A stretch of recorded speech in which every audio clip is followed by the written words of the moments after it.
Hi, how you doing, folks? This is Mitch from Hard Intentions YouTube channel.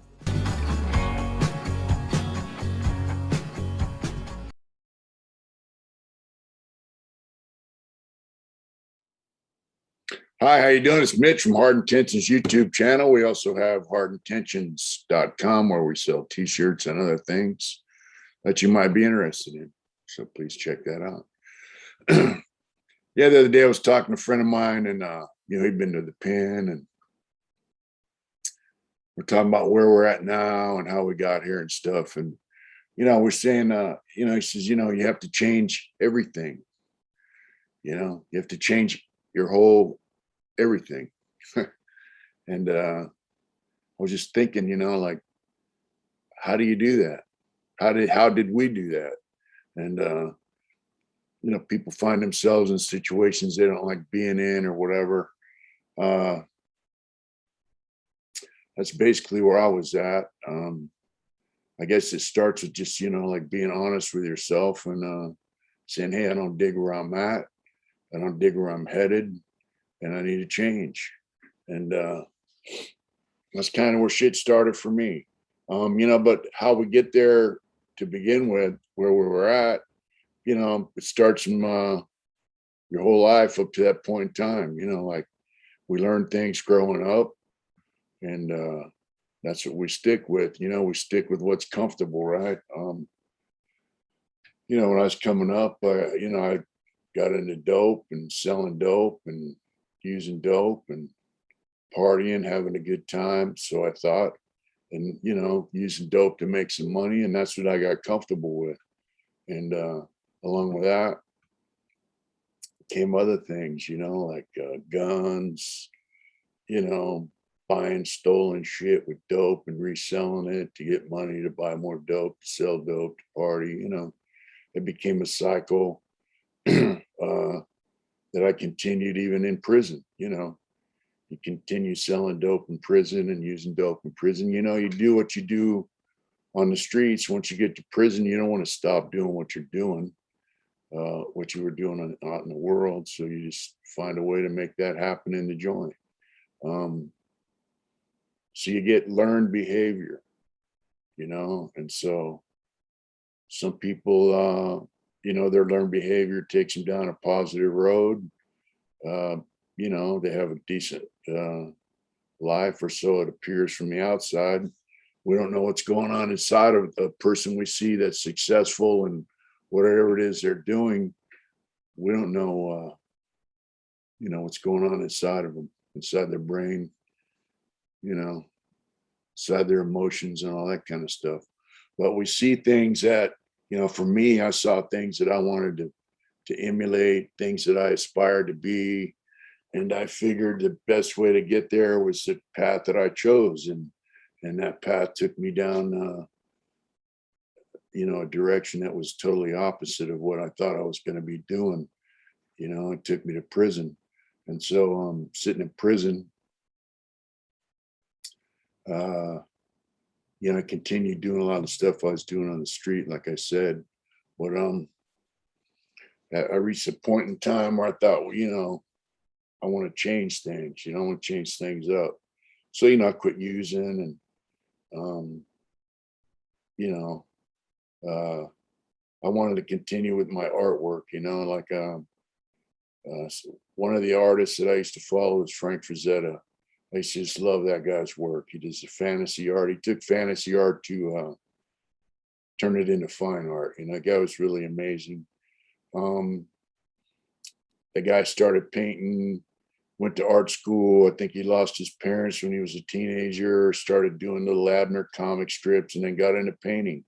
Did Conan, book covers, Tarzan stuff, all the Mars, Fighting Men of Mars, Swordsmen of Mars, all that stuff. So I really liked his art.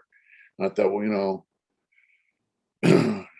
that's what I'd like to do, is be an artist, So I also realized too, that the fantasy art thing for me, sitting in prison, would be really hard to break into. And there's tons of guys doing it. So I just wanted to develop my art skills. Once I reach a point in time, it says, you got to be honest, open, and willing, but the thing is, You have to be honest with yourself. Like, I wasn't satisfied with what I was doing. I came to a point in time where I realized, hey, I'm not going to get out of prison, but um, what am I going to do while I'm in prison, right? Uh, I just figured I was going to live in prison the way I would have lived if I was on the street as much as possible. That was my goal. And that's, so to change my learned behavior, it takes, your cognitive function, the way your brain operates, you got to change it. And it's not easy. So, but the first step was to decide, that I wanted to change, and being honest and realizing that, the things that I was doing was not going to take me to a good place. I had been lucky. I didn't let it get me in a wreck up to that point in time. And that was about halfway through my career. I've been doing art and tattooing and all that shit, but I was also involved with illegal activity, and so I just decided, first step was I quit using. I flushed a quarter ounce of speed down the toilet, and I started taking some things serious, like sobriety in prison, even weed, because weed, you get a write-up for smoking weed in prison. It's a 5-year denial, and you're going to lose your privileges, which means you're going to lose your art supplies. In my case, um, lose your hobby card, which impedes your ability to buy art supplies and do your stuff. It takes discipline, to decide, hey, I want to change, this is the direction I want to take myself. So I started, I got to Lancaster. I was still in level 4, got a job in arts and corrections, which allowed me to further my art, my art abilities in art, my career in art. They provided all the materials. I worked in there. I facilitated the art classes, and I managed the shop. My boss was on a minimum yard. I was on level 4 yard. I got to paint every day. I had access to all the supplies I ever wanted. And that was about a little over a year after I had quit using. So I started realizing, this is a benefit of being clean, being sober. And, I met some of the art teachers that used to come in from the street. And, I realized that, the old saying, you get more flies with sugar than you do with shit, or you get more bees with sugar. I don't know. You get more with sugar than you do with shit. So it pays off to be respectful, be polite, showing interest in other people. And I did that through the arts and corrections program. I started changing my learned behavior. Instead of being an asshole that was just like, selling dope and staying loaded, I was sober, and I was slowly developing a clean mentality. When you're using, you're not, they say clean and sober because it's two different things. Being sober is one thing, being clean and sober is another. Because I had the learned behavior is not just using the dope. The dope is one thing, but the learned behavior also is things that go along with that whole lifestyle. You develop certain attitudes, certain mentality about other people. When you're selling dope, you're using dope, you're involved with that, you got no friends, really. It's all just about the dope,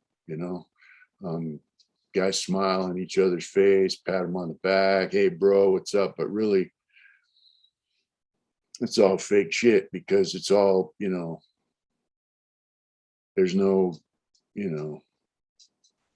when you got dope, you got no friends, put it that way. People have ulterior motives for everything they do in that lifestyle of drug use and drug sales and all that shit. And you see it, on a daily basis when you watch the news. People get busted for big drug rings get busted, and it comes down to guys told. And people didn't get what they want in life. They got caught and they told. They got no loyalty. So you develop a certain mentality that you got to shake once you decide to change your ways, take a different direction in life. Like Boy said, you got to change everything. And so getting involved with art was a big step for me. And also Father White, the priest there, was from Ireland. He was a super cool dude. I used to chat with him a lot. And,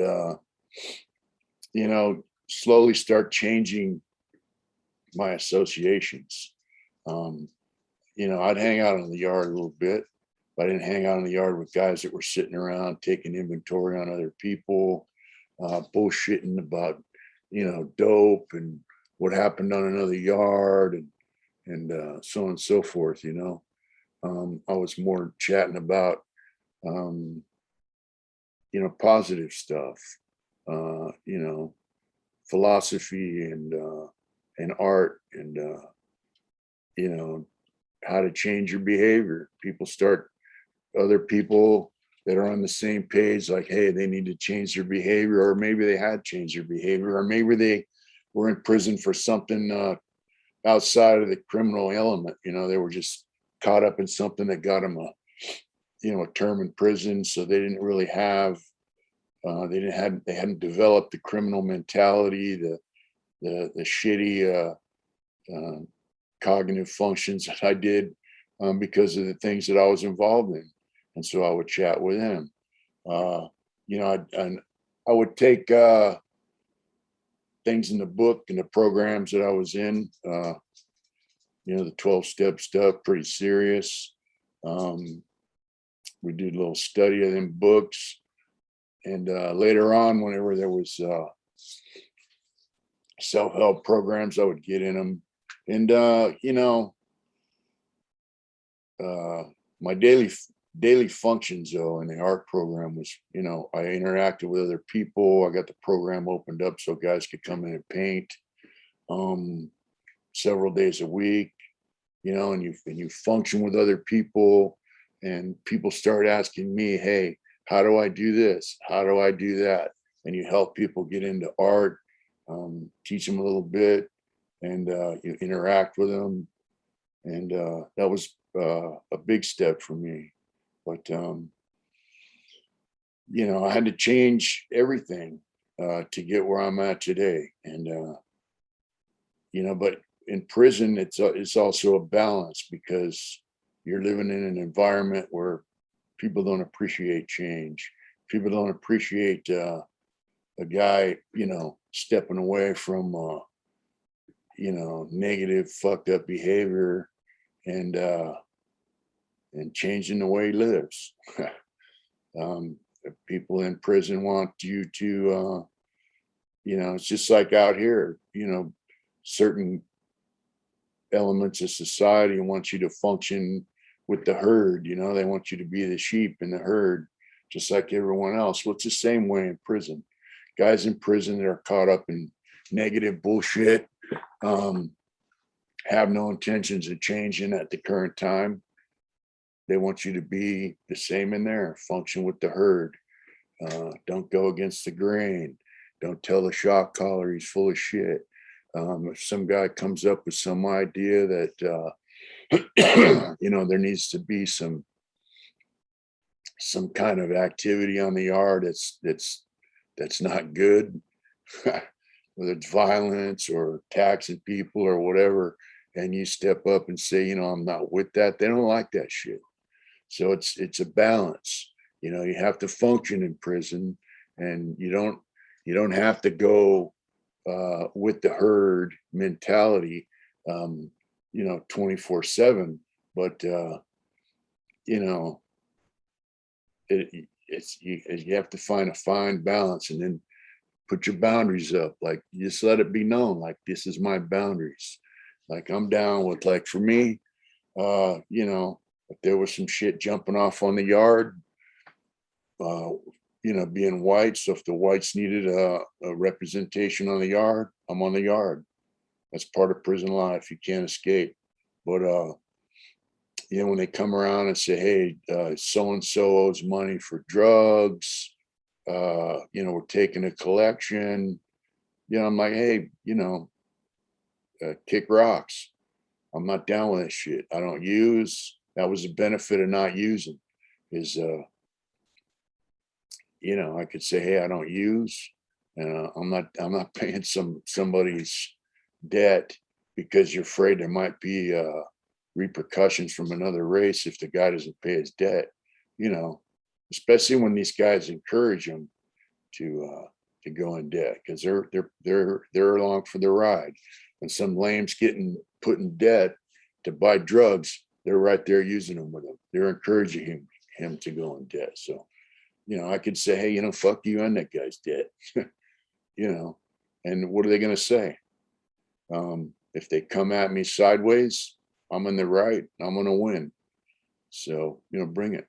But the thing is, when you change your direction in life, in prison, for me, I noticed that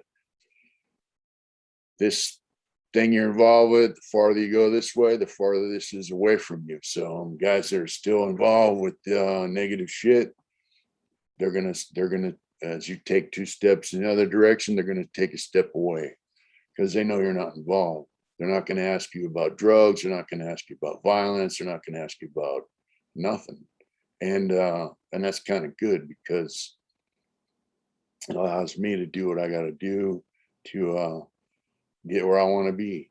And the other thing about it is I never let them know what time it was with me.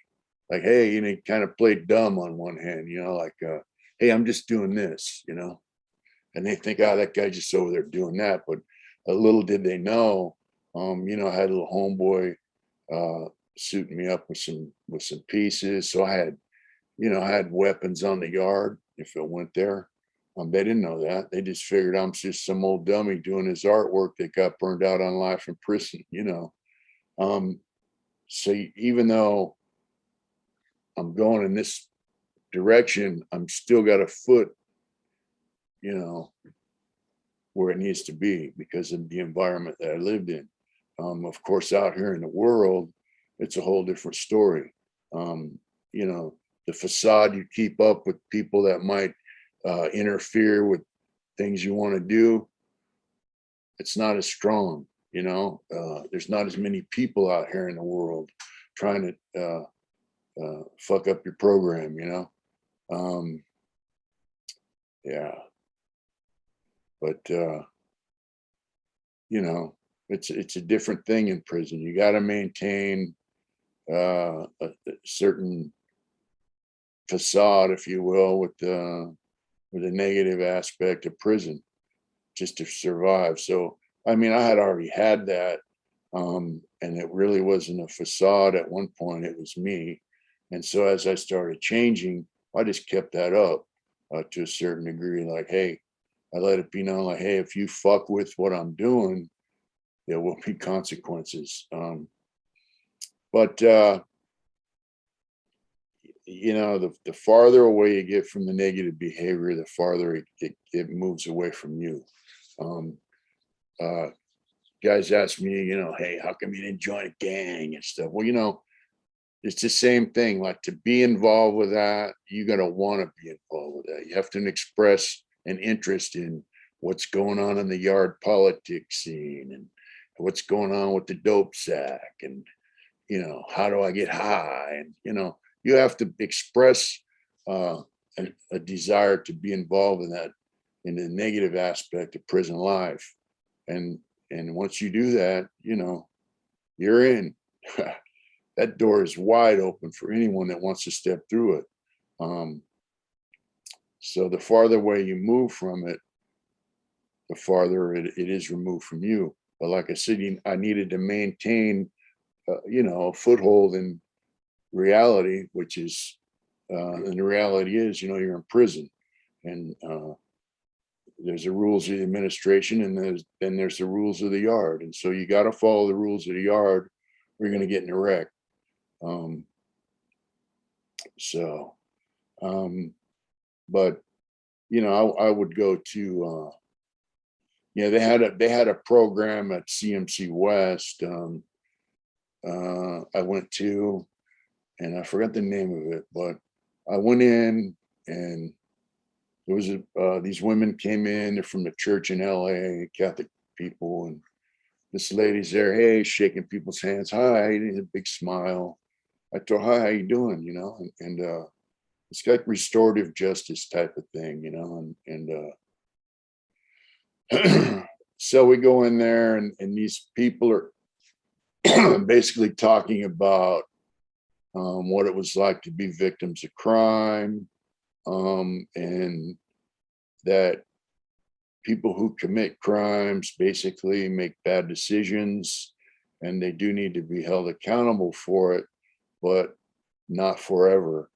That there is some kind of restorative justice, means like, it's for the victims, and it's for the people that perpetrate crimes, and so this lady who shook our hands at the door coming in got up and talked about her son, who was a good kid, went through high school, kept his stuff together, was getting ready to choose a college to go to, and he went down to the local store at the corner, and somebody shot him and killed him. And and she told her story, dude, and I could tell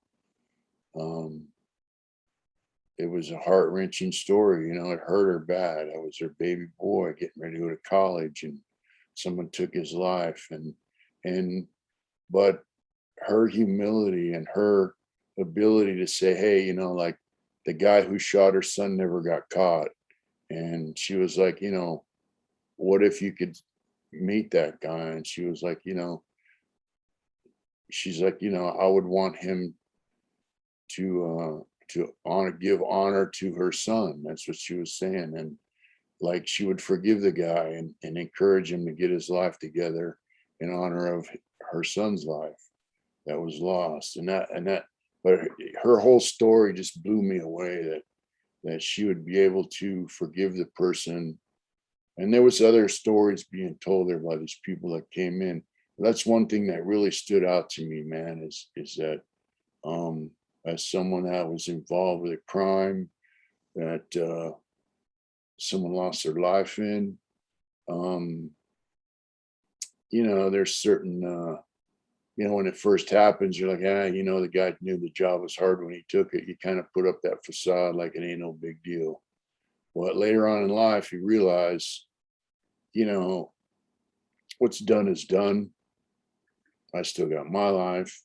And for a while you sit around, especially in California, the punishment was pretty severe, and people complain about,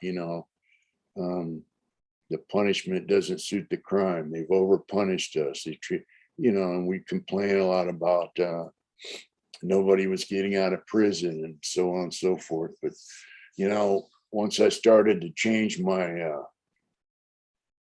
my stinking thinking, once I started changing the way my brain functioned and backing up from that mentality that I grew up with, from that learned behavior that I had, I started realizing, hey, it is what it is.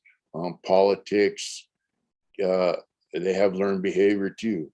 They cater to their constituents, and part of their constituents are the victims of these crimes. They have crime victims groups. So that's something we're going to have to overcome. And the only way to overcome it is to change my learned behavior and back up off of the, the way I had been living, and not just stop doing it, but like my friend said, to change everything. Doesn't mean I still don't like motorcycles. Doesn't mean that my friends that are out here in the world, or guys I knew in there that were involved with different aspects of the motorcycle culture, and they're still my friends. I'm still the same guy. I'm just better. I'm better at being me than I was. You know, that's not what I'm talking about. What I'm talking about is having a little bit of empathy, um, and learning how to function in the world without going there to the negative spot, without even considering like guys talk about on our channel, they have an urge to use, and I'm like, hey, ride that urge out, surf it out, and don't act on it, just ride it out. So I have the same things. I have every now and then the thought will come into my brain about criminal behavior for money, because that was my thing, and then I'll just ride it out and move forward. You don't act on it because you can recognize things now. For me, I can recognize, what's this thing going on inside my head, and just ride it on out. So, it's not just stopping to use and dope and not doing certain things. It's realizing why you're stopping, and realizing why I'm not going to be involved with the same learned behaviors that I grew up with and that I participated in and acted in for decades. It's it's time to have a different life. It's time to change everything, as my friend said. When I got busted selling tobacco, I had been clean, I've been sober of, drugs for quite a long time. That was 2011, so 98, about, 12 years, 12 or 13 years I had been sober. And I got busted selling tobacco, and I got transferred to another prison. And, someone told me, hey, you know why that happened? I got a 5-year denial for that. The guy told me the reason that happened is you haven't, turned your life and your will over to your higher power, fully. And I was like, yeah, screw you, bud, But I realized he was right. I was sober, but I wasn't clean, and that's what he said. You're sober, but you're not clean. I still had the learned behavior from negative past that I was in, and part of that was, it's okay to sell tobacco because it's not drugs. Tobacco's legal on the street. I can sell tobacco, right, for profit, but it was still stinking thinking. It was still negative learned behavior. So he was right. And that's when I really, I went in that boardroom, took my 5-year denial, got my medicine, right? And I just decided I was going to turn that 5-year denial into, I already had the not using thing down. That wasn't even a question. And life did improve when I quit using, but I still had some of my old stinking shit going on inside my head. So, and every now and then it would pop up. But you know what? Going through them programs, once you make the decision to fully, function as a different person and not change your, you still have the same personality, you just improve on it. I mean, I'm the same person, I've just improved myself. That's basically the only way to put it. You change everything. It means, you're not faking your way through life. You're not getting loaded and pretending to have a good time. You're not convincing yourself that you're having a good time when you're around other people. You really are having a good time. It means being humble. I always like to take in the other person's point of view. I like to take in, other people's ability to learn things, where they're at in life, especially like if some type of situation arises I'm not satisfied with, I will take in the other person's point of view, the other person's ability to, how they see things in life. Maybe they're not at a point where I'm at, maybe they're a place where I used to be, you know, and also, like if I'm not using, I, I can not surround myself with people that are using. So it was just a slow, gradual progression to get where I'm at now in life. It was a long road. Um, it started when I quit using 97, 98, but it's a, it's a gradual process. And it's something that still is going on now. And, I went through the long-term offender program, uh, substance abuse, anger management, all the other programs that we had in there. And, you learn that these guys teaching these classes, they know what they're talking about. These counselors, psychiatrists, psychologists, whatever, they know what they're talking about. So you start listening to people. I'd been doing that my whole career, but instead of learning about these things in order to manipulate people for negative, I was learning these things to manipulate myself into a positive spot, and I didn't realize it, but like my friend said, I was changing everything. um, and, I changed the whole behavior and thought process of, hey, fuck it, I'm never getting out, to, I have a chance to get out. And I also realized that, I had to go in front of a parole board to get out. These people are appointed by the governor. These people come from a certain background, and then they get training as board members. And, they're good at what they do. They see thousands of guys every year going and sitting in front of them who want to go home. And I was one of them. And they're not stupid. They know how to read what they see and what they hear, not just paperwork. For years it was it was, you're not getting out, period. They appointed board members solely to go in there and say, hey, you know what, denied. We're going to deny you parole for this reason, that reason, that reason. That's just the way it was. But once they started letting guys out, then it was a whole different thing. So now I'm dealing with parole board members who they can see the bullshit, um, it's a simple way to put it. So, I could go to board, be sober, and still have a shitty attitude, or I could go in there, clean and sober. And so that's what my goal was. And I got found suitable for parole, and they let me out. I guess they had realized that, I had indeed changed. I might not have changed every single thing, but I changed. I made myself a better person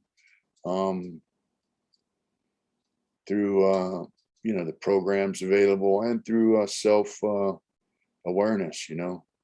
That's why they call them things self-help groups. They give you the tools to improve yourself as a person, and it's up to you to do it. That's why they're called self-help. But it was a long road, man, and it's a road. People say, "Hey, what do you?"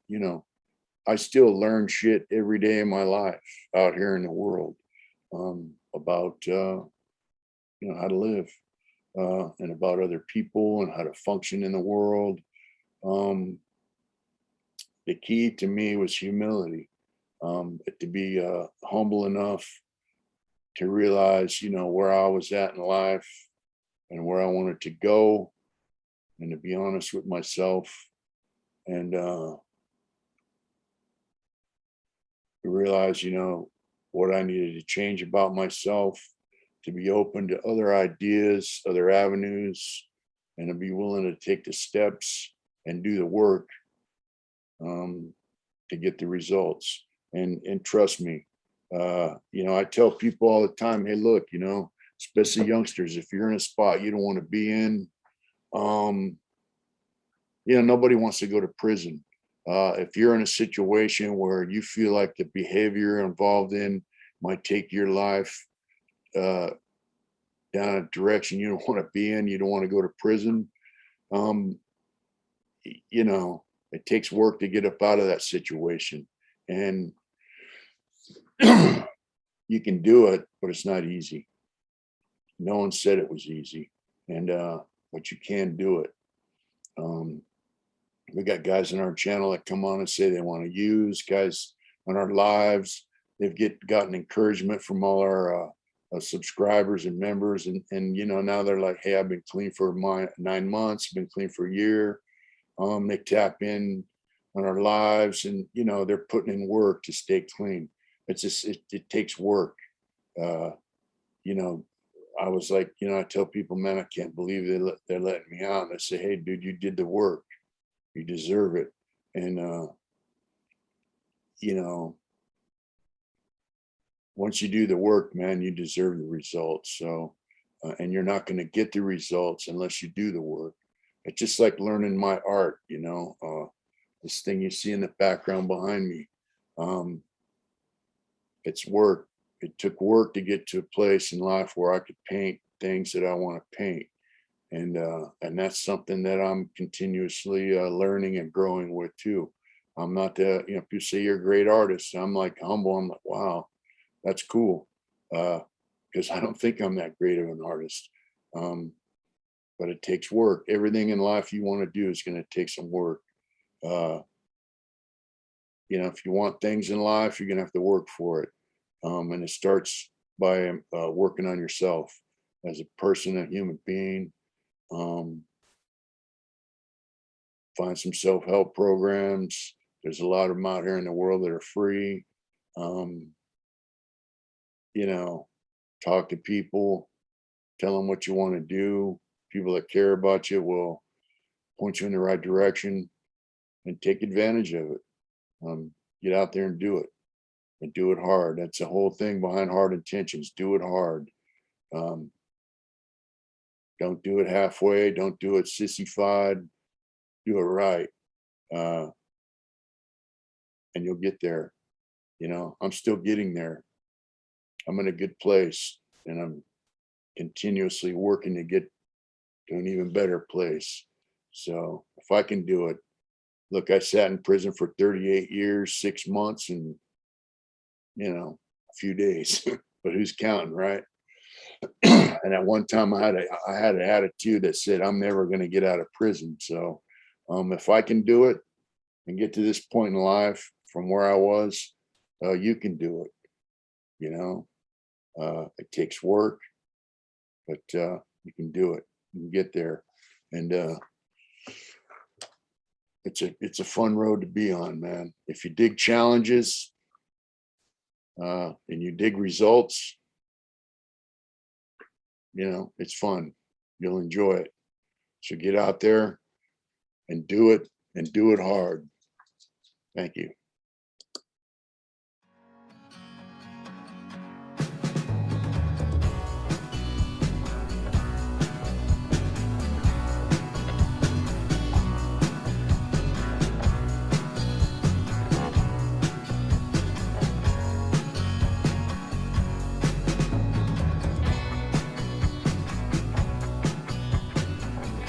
Appreciate whatever you do, remember, do it hard.